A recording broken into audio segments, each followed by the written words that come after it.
Thursday, March 30th, second to the last day of March 2023. Market analysis, Stan Ehrlich. I always start out with the stock market indexes, specifically the S&P 500, which is my favorite overall index, and here we are. You got questions? Email me at info@ersignals.com. Right there. So, we're making progress today. The market opened a couple of points, 3 points higher or so, and has been dribbling back down since. We're currently 10 o'clock sharp California time. So we've got 2 hours left to the trading day. 3 hours left to the trading day. And we've come back down to close the gap from this morning's higher opening. This is very typical. Remember, I keep saying gaps are like a black hole in space. They tend to suck the price action back into the gap, which has happened many times in the last several months. And every time it happens, I commented about that little saying I've got. So here we are again. So I'm not going to be surprised if we come down a little bit more to the high of yesterday. On the left side, we've got the 5-minute chart, and that would be, give or take a couple of ticks, 61. That's 401.62 for yesterday's high. Again, give or take a couple of hundreds. And we're at 402.27, so a little bit more of a dip.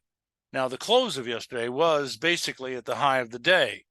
So if it keeps on sinking, we're going to be negative on the day. I don't think that's going to do any harm if we close slightly a point or so lower. But if we get below yesterday's low, we will then have a bearish engulfing, which could be bearish for the next few days. I don't think it's going to be a major sell signal. I'm not expecting it to happen in the first place. So close the gap. I am kind of expecting, or most of the gap is closed already, and then turn back up. We can't really also eliminate the fact that we still have a gap from yesterday's higher opening, a substantially higher opening. And now you want to look over here on the right-hand side at the daily data chart. And that would imply that we may still have a chance to get all the way back down to 396.5, which I don't think is going to happen at this point. I'm expecting the market to hold at around where the low is already, which just happened, or a tiny bit lower to close the gap and then turn back up to close on a firm note. Now, firm means to me 2 or 3 points higher for the day, maybe even stronger than that. If we could close above 402.5, which I've talked about for the last few days, that'd be a new high and a new high close since the early part of March 7th. So we've already made a higher high since March 7th. In fact, well, not quite. Higher than March 7th, but not quite. So now, just close higher on the day.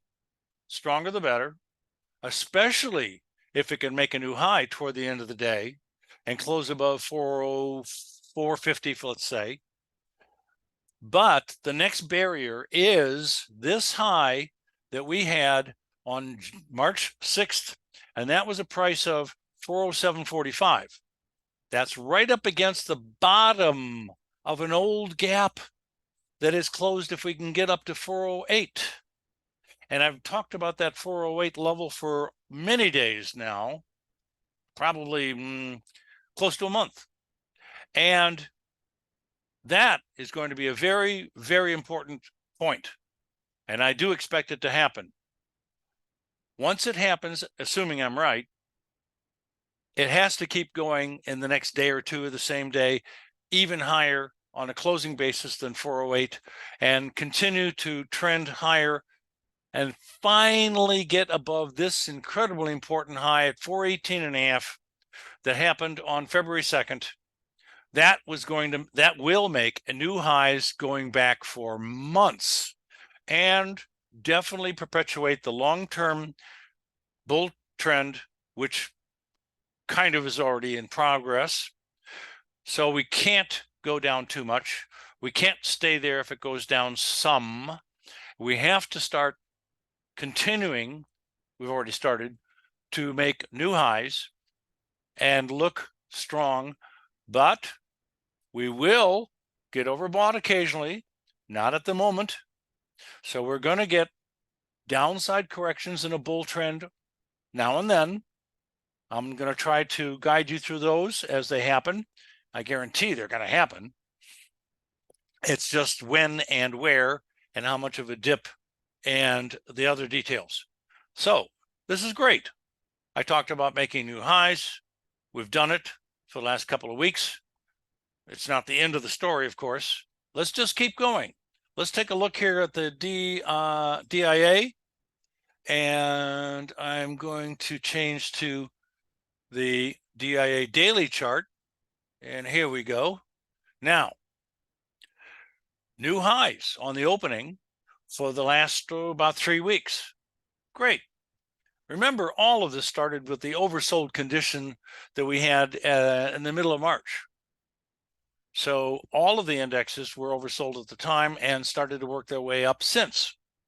And today is, generally speaking, the highest high since. But it was on the opening on a gap up. We came down. We closed the gap already on the QQQs, DIA, as you can see.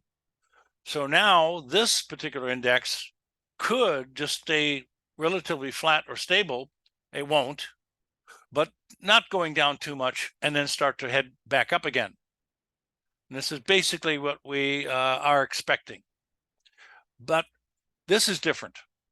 We have a lot of technical resistance at levels we just started to reach into in the last 1 to 2 weeks.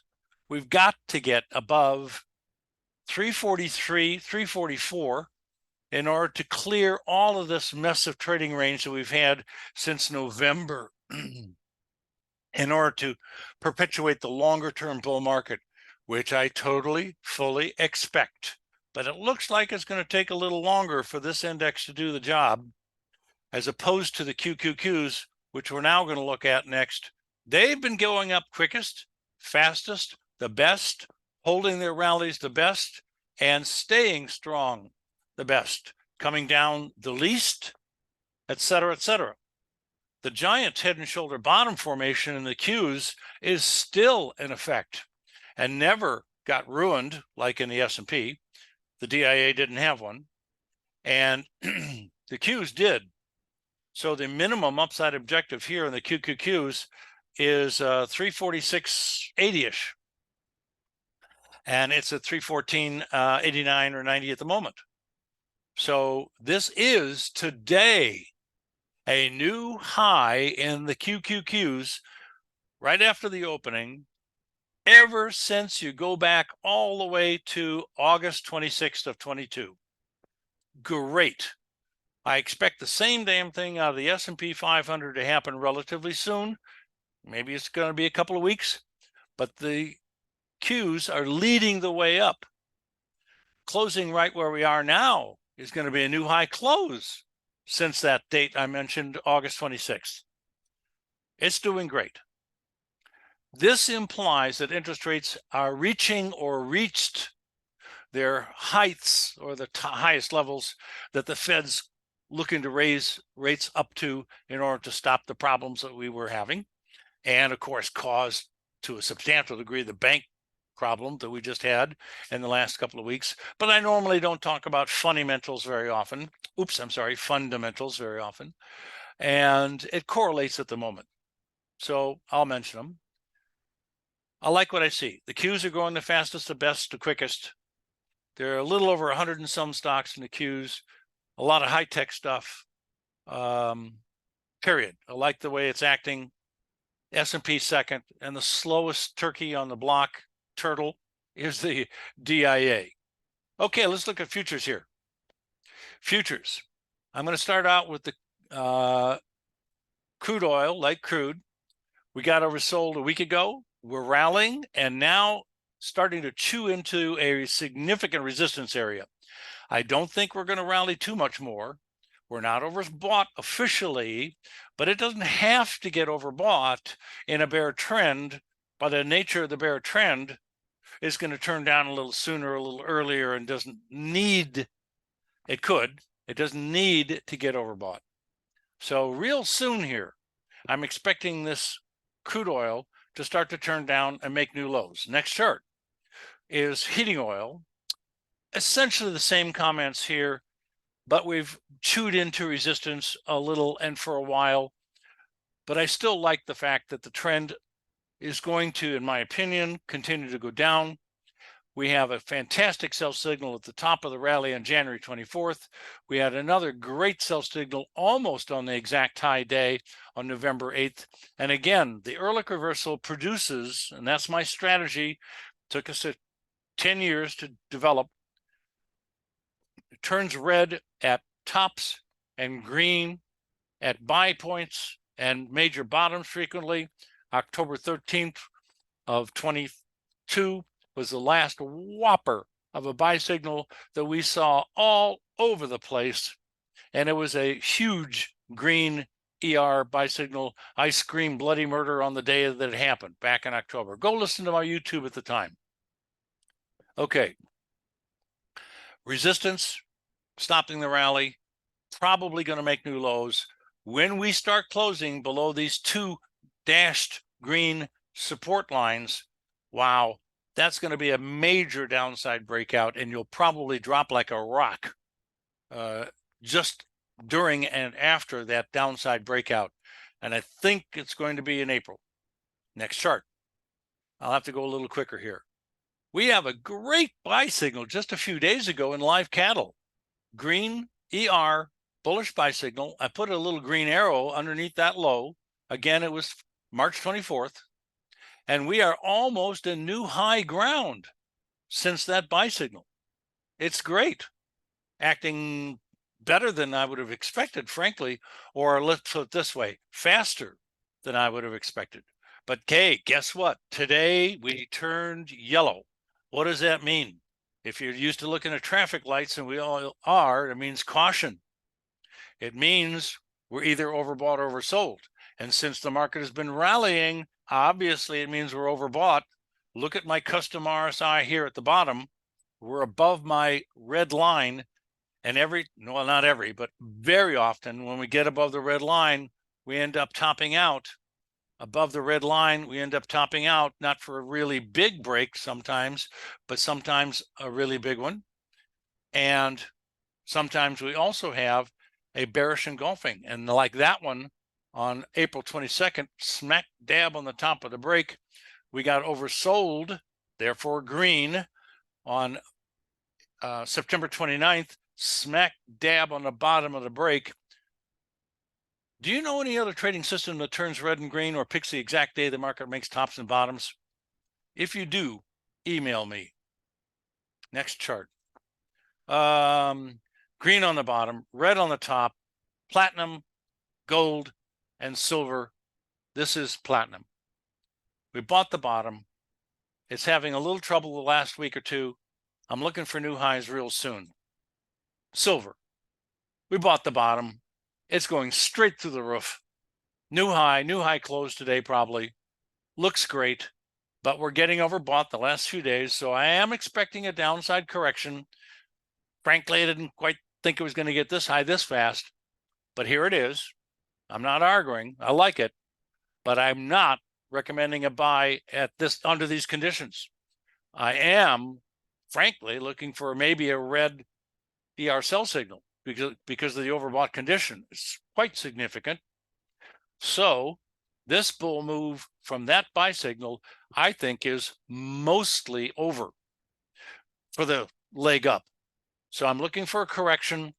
Maybe the bull trend will continue after the correction, but I think the correction on the downside is imminent. Next, gold. Yeah, we bought the bottom on February 28th. It did last week, 2 weeks ago, make new highs for the whole darn trend since April of last year. We also had a fantastic buy signal back here. This ER signals trading system is developed using my 52 years in this industry and lecturing worldwide about technical analysis for decades. And I've used those expertise to help you find buy and sell signals very easily, unless you're colorblind. That's a little joke. I'm sorry about the people that are colorblind. I apologize. So yellow means overbought. We're going into a pennant formation in the last couple of weeks. I think we're going to see new highs for the trend real soon. Next few days. Next chart. 10-year notes and bonds, critically important on an intermediate to longer term basis, meaning weeklies and few months basis for the stock market to perpetuate a bull trend. I don't want this chart to go down very much. That means rates will go up. When this chart goes sideways, rates go sideways. When this chart goes up, rates go down. So I'm bullish on bonds and 10-year notes. This is 10-year notes. I'm expecting it to make new highs and stay in new high ground relatively soon, maybe in April, May, next month or two. Right now, we pulled back down because we got overbought. Again, yellow means watch out, one way or the other, bullish or bearish. And we have stalled out and are pulling back a little bit. Next chart. Bonds got overbought and at a resistance area, a double reason to look for a downside dip here, but I don't think this is going to turn into a big bear move.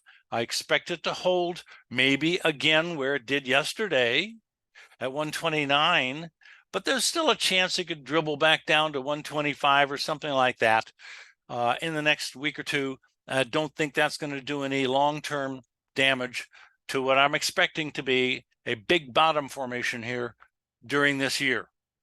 Frankly, during the next, well, I don't know, 3 months to 6 months at the longest. Next chart. Soybeans oversold, rallying out of that, coming up to some resistance. Not too much more comment than that. Wheat, we got a great buy signal a couple of days ago. Market's not making that much upside progress. In fact, today it's dipping back down somewhat, but the buy signal so far is the second low on a double bottom formation. So it's going to work its way higher into the resistance area, I think, which is 730 and higher. So I'm looking for a bit more of a bull move. Next, OJ talked about the pennant formation before it broke out several days ago. Pennant formations are typically continuation formations. This does continue the bull trend we had before the pennant started, which was the beginning of February. So I'm looking for higher levels, but guess what? It's yellow at the moment. So we could pull back one more time here to probably, I'm thinking 257-ish. Next chart. High-grade copper, no comment. Soybean oil, got oversold, bouncing a little bear trend. I'm looking for it to continue down. And today we have an outside down day, which is the old name for a candlestick bearish engulfing, which is typically a sell signal. I use it in my ER signals a lot, major component. But if it's not overbought, I don't have an official signal. I just think it's going to work its way lower because of the bearish engulfing, which is typical. Next, cocoa, big outside up day, but that's in an overbought condition. That changes the effect of the bullish engulfing. I don't like to see this in bullish and overbought conditions. So I'm actually going to tell you, I think we're at a high at the moment. I think that cocoa could pull back some, not a lot. The trend is up. I'm looking for buy signals on a reaction. Next, natural gas is breaking that support line that I talked about for the last few weeks. This is quite bearish. Now, our last buy signal worked very, very nicely. It was a couple of weeks worth of bull trend, plenty of opportunity for profit. Remember, my trailing protective, normally called a stop loss order, but I like to use the word protective stop, same thing, would have trapped easily a nice profit on that buy signal, which again is the green bar on February 22nd. So right now we are basically flat, looking for signals and reasons to get into a trade one way or the other. We're near oversold, but not quite. This is going to dribble down a little bit more, but I wouldn't chase it down. I'm waiting. Next chart. The E-mini S&P 500 is a futures contract, but it's also a stock market index, of course. Excuse me. And you'll notice how profound October 13th was on this index, and so many more. Many indexes. That was a screaming bloody murder buy signal on that day, and they don't happen but once a year, maybe twice a year. So support level held a couple of weeks ago. New highs for the move. I talked about this, of course, in detail early in the YouTube this morning. My first discussion is always on the indexes and the SPY, which this is. Next chart. Screaming new high ground on sugar, getting overbought. Don't run after this damn thing. That would be buying into a rally high. I have an old saying, it's true. Bull markets always look the best at the top. They always look the most bullish. People that are not used to watching market price action and analyzing them look at this and say, oh my God, what a great bull market. Wow, this is going to the moon. Let's get on board before it's too late. Famous last words. Don't do that. Also, bear markets look the worst at the bottom. They look horrible. Everybody's jumping off of buildings, is an old saying in the industry. And that is when you really should put your serious buying shoes on and look to be a buyer. When everybody else is sick and didn't get out of their positions and didn't see it coming and wouldn't practice good money management and are having big money management problems. The reason why ETFs were invented years and years ago was for mutual funds. They can't go short, and instead they can buy or an inverse fund. I meant to say the reverse funds, the opposites. So if they go up, the actual index is going down, but they didn't go short. They bought the damn thing. They use it as a hedge. A great idea. But anyway, don't run after this.